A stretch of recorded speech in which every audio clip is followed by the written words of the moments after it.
José Alberto Díaz, buenos días. Gracias por atendernos. ¿Qué tal? Encantado. Muy buenos días. Bueno, le voy a pedir para empezar un diagnóstico de la situación en la que se encuentra, bajo su punto de vista, el nacionalismo canario actualmente. Bueno, estamos en un momento muy delicado y esto no se le esconde a nadie. Después de toda esta etapa autonomista en Canarias, llena de aciertos y llena de errores, a trancas y barrancas a veces avanzando, mi percepción es que nos encontramos en el momento de mayor retroceso en el autogobierno que ha vivido nunca el archipiélago desde el inicio de la democracia. Y lamentablemente esto ocurre cuando hay partidos supuestamente nacionalistas apoyando el gobierno, lo cual supone una enorme contradicción. Eso en cuanto al conjunto de Canarias, digamos, a la situación de Canarias. En cuanto al nacionalismo, yo creo que nos encontramos también ante una oportunidad histórica. Lógicamente, yo soy de Coalición Canaria. Hemos participado activamente en el gobierno durante mucho tiempo y un partido con responsabilidades de gobierno siempre intenta llevar adelante sus postulados desde el gobierno. A partir de ahí se produce un cambio de gobierno legítimo con otras mayorías parlamentarias igualmente legítimas. Creo que entre esos socios de gobierno lo único que había en común era echar a Coalición Canaria, ningún postulado político programático común a las cuatro patas de esa extraña mesa, y por lo tanto, a grandes males, grandes remedios. También esta oportunidad donde Coalición Canaria ha pasado a la oposición puede ser una oportunidad magnífica para reflexionar, para rearmarse ideológicamente, para reconstruir ese proyecto común nacionalista que vuelva con más fuerza, con más capacidad, con más ganas a volver a dirigir, a tomar las riendas, como se merece este archipiélago, con fuerzas de obediencia canaria y sin tener que depender de fuerzas sucursalistas cuyos medianeros han demostrado mucha mayor capacidad de sumisión a sus jefes en Madrid que ganas de defender a su tierra. Yo no les quito buena voluntad, sin duda. Todo el mundo, ni digo que uno es más canario que otro, no, yo no entro en esas trampas.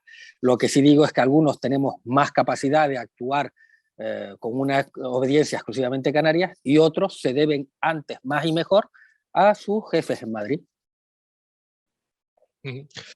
Bueno, y ya entrando en materia del libro, el libro propone un término, que es el término de canarismo como un concepto transversal, de amplio espectro, como así lo califica.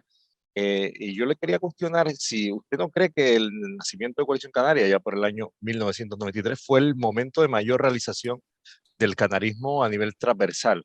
¿Cuál es su opinión al respecto? Coalición Canaria nace en el año 93 no como fuerza política, sino como conjunción de partidos de obediencia canaria para, ante una situación de terrible agravio hacia el archipiélago, en concreto ante nuestros fueros fiscales y nuestros derechos económicos, poder fundamentar una mayoría alternativa en el Parlamento de Canarias. En ese momento, las fuerzas que componen lo que es una mera alianza parlamentaria no es una fuerza política común, y teníamos enormes diferencias ideológicas, programáticas y, por supuesto, de origen. No es hasta 1, 2, 3 años incluso después cuando esa alianza, que podía preverse como coyuntural, va tomando forma y cuerpo como una propia fuerza política. Y lejos quedó atrás aquel vaticinio de Jerónimo Saavedra de esto es un sarampión pasajero, ¿no? Pues bueno, pues fíjate lo que ha durado el sarampión, que algunos se está rascando todavía. Dicho esto, ese momento álgido donde pusimos los intereses de Canarias por encima de los intereses de partidos, sí fue en el año 93, pero como fuerza política que se va articulando a lo largo del tiempo, yo creo que habría que situarlo en el nacimiento de los primeros congresos de Coalición Canaria y todo ese procedimiento que dio a una fuerza conjunta, a esa casa común del nacionalismo, que nunca fue del todo común, porque siempre hubo quien se quedó fuera, o a las puertas, o entrando y saliendo, es cuando tuvo mayor repercusión. ¿Y por qué tiene tanto éxito relativamente, digamos, social?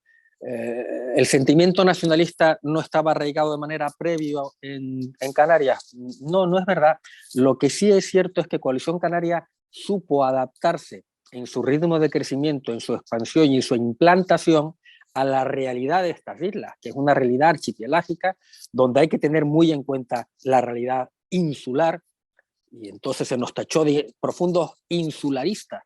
Ojo, porque tener en cuenta la realidad insular no es lo mismo que ser insularista o insulareño. Significa saber construir el archipiélago desde cada una de las islas.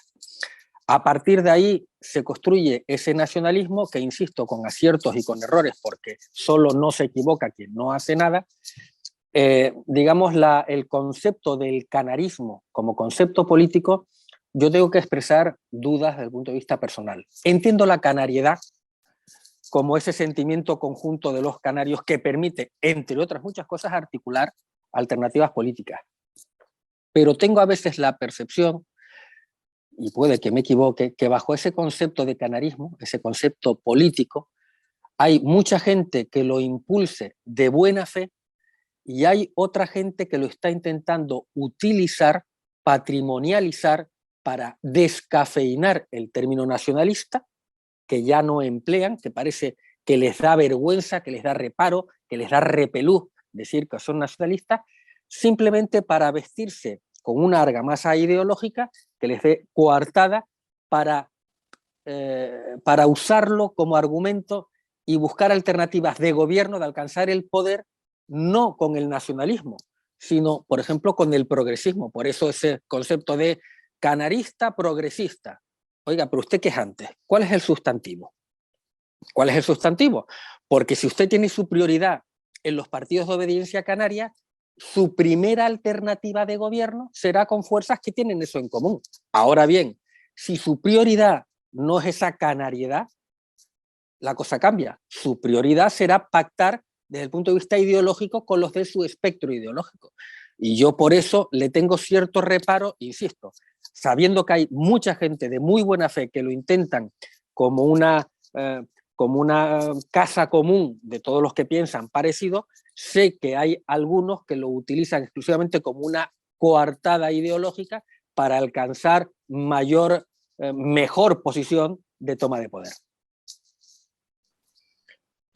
Entiendo entonces que considera que el término, aunque no de manera esencial, pero que está siendo utilizado para, digamos, camuflar lo que se supone que anteriormente era nacionalismo. Entonces, ¿usted considera que sería un término menor que nacionalista, un término que nos deja más a las puertas y es menos, juega menos con la realidad canaria? ¿Así o...? Es un término menor desde el punto de vista que descafeína el concepto nacionalista, es decir, desde el punto de vista de autogobierno. Yo creo que esto es evidente. Yo de verdad que no entiendo cómo partidos que hablaban mucho de nacionalismo hasta hace muy poco, ahora es imposible que esa palabra salga de su boca. Imposible, ¿eh? Hay congresos enteros, ponencias enteras, resoluciones completas, discursos en el Parlamento, donde la palabra nacionalista ya no aparece. ¿Por qué? Bueno, pues porque entienden que, mira, el lenguaje no es inocente. Cuando se utilizan unos términos es siempre con una finalidad. E insisto, yo no tengo ningún inconveniente en el término en sí mismo, que lo entiendo y creo que es compartible. Ahora bien, lo que no entiendo es que algunos lo hayan utilizado para apartar, para ponerlo en una cápsula, el término nacionalista y esconderlo, como si tuviéramos algo que esconder. Mire, yo me siento muy orgulloso, insisto, con aciertos y errores, de que Coalición Canaria, mi fuerza política, haya sido el motor fundamental del desarrollo económico y social de esta tierra durante más de 20 años. A veces con socios y a veces en solitario.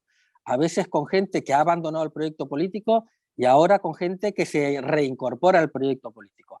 Lo que no voy a hacer nunca es esconderme o avergonzarme de una trayectoria que creo que en el conjunto tiene un balance abrumadoramente favorable al autogobierno y al desarrollo de esta tierra. Y en ese sentido, ya para concluir, no sé qué futuro le auguras al nacionalismo canario, al canarismo, llamémoslo como queramos. No sé si recuperará el poder Coalición Canaria en Canarias. ¿Cuál es su pronóstico al respecto? ¿Cuáles son los pasos que debe dar el nacionalismo canario, no solo su formación, sino en general, para un poco desarrollar esta tierra? Porque se habla de un momento de repliegue también un poco. ¿Cuál es su perspectiva al respecto? Bueno, el repliegue como movimiento táctico significa reorganizar las filas para relanzar un ataque, ¿no? Desde ese punto de vista sí, es posible un repliegue. Creo además que el actual pacto de gobierno ha demostrado una incapacidad de gestión y de interés en defender a esta tierra como debe ser defendida, que está a la vista de todos. Insisto, es el momento de mayor retroceso en el autogobierno del archipiélago, con mucha diferencia, de ataques a nuestro régimen económico y fiscal verdaderamente bochornosos, de no defensa, incluso de abandono de nuestras posiciones tradicionales en política exterior, como el tema de Marruecos, de no atención a un problema gravísimo como el que tenemos de inmigración ilegal, con miles de muertos en nuestras aguas, sin que los responsables hagan prácticamente nada o se dediquen a saltarse un poco los pasos adelante para intentar camuflar su responsabilidad. Podría dar cientos de ejemplos. Insisto, porque ese cuatripartito solo tiene un elemento en común, que era echar a Coalición Canaria. Y además lo dijeron desde el principio. Hubo muchos partidos cuyo objetivo, dijeron en las elecciones, es erradicar a Coalición Canaria. Mire, erradicar significa arrancar de raíz. Un demócrata puede tener adversarios, pero desde el momento en que su objetivo es acabar con otra fuerza política, pierde su condición de demócrata. Y ese es el gran defecto que ha tenido este cuatripartito, entre otras cosas, empeñado en borrar cualquier rastro de los gobiernos anteriores, sea bueno, malo o regular. Eso ha hecho abandonar multitud de proyectos o no avanzar en cuestiones propias muy del nacionalismo, como es, por ejemplo, conseguir las plenas competencias garantizadas en el nuevo Estatuto de Autonomía que tanto nos costó conseguir. Entonces, yo creo que sí, es necesario ese repliegue, esa reorganización. La sociedad se ha dado cuenta del fracaso de ese modelo que solo tenía en común echar a otros. Creo que además ellos mismos se están dando cuenta de que es imposible que crezcan electoralmente en su conjunto. Es decir, el voto que consiga uno de los cuatro socios será a costa de otro de los socios del cuatripartito y por lo tanto vamos a entrar en un último año de legislatura donde va a haber una lucha feroz pero interna dentro de los socios de gobierno por su captación electoral y lo estamos viendo con multitud de ejemplos que, en fin, no voy a entrar ahora. Sí se va a rearmar el nacionalismo. Yo estoy convencido de que será posible una alternativa de gobierno distinta y la duda está en si otros partidos de obediencia canaria van a ser capaces de intentar sumarse a esa alternativa o van a seguir empecinados en mirar solo a un lado, uno solo mira hacia la izquierda, pues acaba con tortícolis, y si uno acaba mirando solo a la derecha, pues acaba con tortícolis. Hay que tener una visión un poco más amplia y decir, mira, mi prioridad son los partidos de obediencia canaria. Oiga, que no se puede llegar a un acuerdo o que numéricamente no es posible, bueno, pues buscaremos otras alternativas, pero por lo menos expresar esa voluntad de que sea la primera alternativa. Desde luego de Coalición Canaria lo es, de otras fuerzas políticas parece que no, porque no se les cae de la boca ese tortícolis hacia la izquierda que tienen algunos. Nosotros buscamos el amplio espectro, la representación conjunta del archipiélago, buscar una amplitud ideológica y además una implantación muy grande en todas y cada una de las islas. Otras fuerzas políticas, lamentablemente, bueno, solo tienen representación en una isla, a veces en dos, se les cae la segunda pata, en fin, es una pena, pero es así. Yo confío y espero en esa alternativa. A corto plazo, sinceramente, creo que solo sería posible alianzas coyunturales. No creo que hoy por hoy sea posible una reconstrucción de un proyecto político común porque todavía siguen imperando los personalismos por encima del proyecto. Es verdad que los personalismos pueden ser de una y otra parte, pero es igualmente cierto que hay algunas fuerzas políticas comandadas por las mismas personas desde hace 20 años, las mismas 20 años, y otras que han ido renovando sus liderazgos, no digo su pertenencia, porque uno claro que sigue de la misma fuerza política, pero sí sus liderazgos, y eso también hay que hacérselo ver. Por lo tanto, soy optimista de cara a un futuro inmediato. Creo en la posibilidad de la conformación de alianzas en fuerzas de obediencia canaria, por decirlo de alguna manera, para no herir susceptibilidades con el término nacionalista o canarista, pero creo sinceramente que hay algunos que deben definirse, decir cuál es su prioridad. Si su prioridad es efectivamente el autogobierno, las fuerzas de obediencia canaria, o su prioridad es la alianza electoral en un solo espectro ideológico. Si quieren ser, en fin, cabeza de ratón o cola de león, no sé si la expresión es la más adecuada, pero algunos creo que se encuentran muy cómodos siendo muleta porque no se atreven a encabezar un proyecto. José Alberto Díaz Estebanes, muchas gracias por atender a Archipiélago 8. Encantado, ha sido un placer y espero que haya más oportunidades de seguir con esta reflexión que es interesante y debe comandar nuestra acción política en el futuro. Muchas gracias.